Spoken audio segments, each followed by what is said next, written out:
Hi guys, good morning. I want to ask guys. So, come here. Oh, say hi. Hi! Ayan.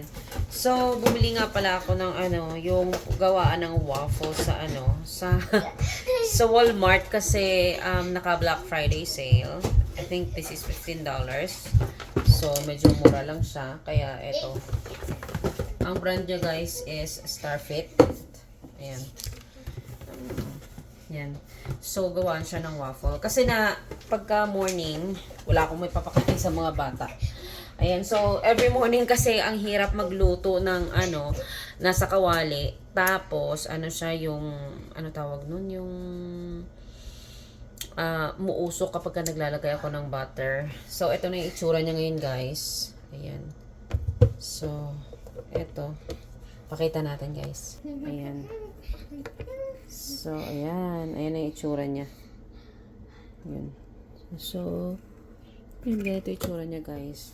Luto tayo mamaya. So, ang gagamitin nating powder, eto, pearl milling. Tsaka yung syrup naman natin, eto din, pearl milling.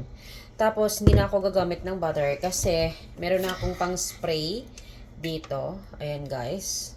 Para hindi siya dumikit yung, yung pancake. Ayun, so first time ko lang gumawa nito kasi tinatamad na talaga ako yung, alam mo yung syempre yung sa kawali, tapos naglalagay ako ng butter. So eto, iinitin ko lang to, spray, tapos lalagay ko, hayaan ko lang hanggang sa maluto siya. So, mas mabilis.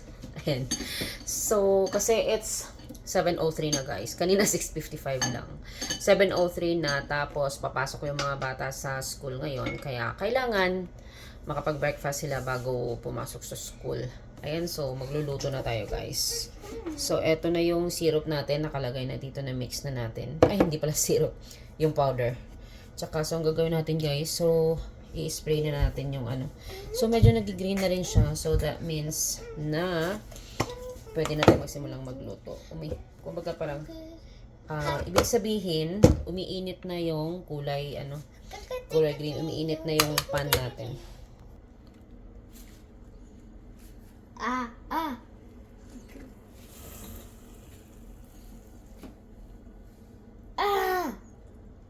Oh my god.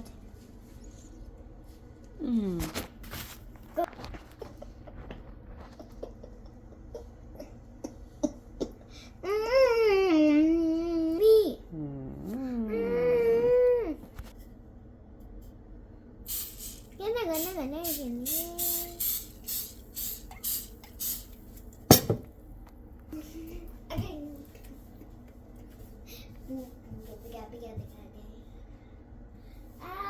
Baby.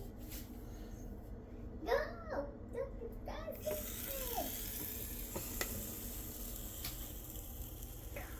Yeah.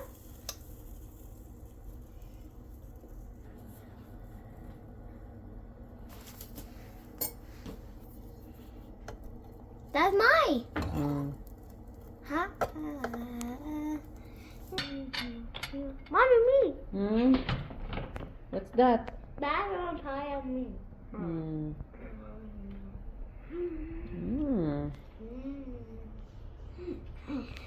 Alright, ayan, so tapos na tayo gumawa ng pancake guys. So, it's so easy, diba? Kasi pag sa kawali ang tagal tapos umuusok, baka mamaya tutunog na naman yung alarm namin. Kaya, bumili na lang ako nito para maiwasan yung usok.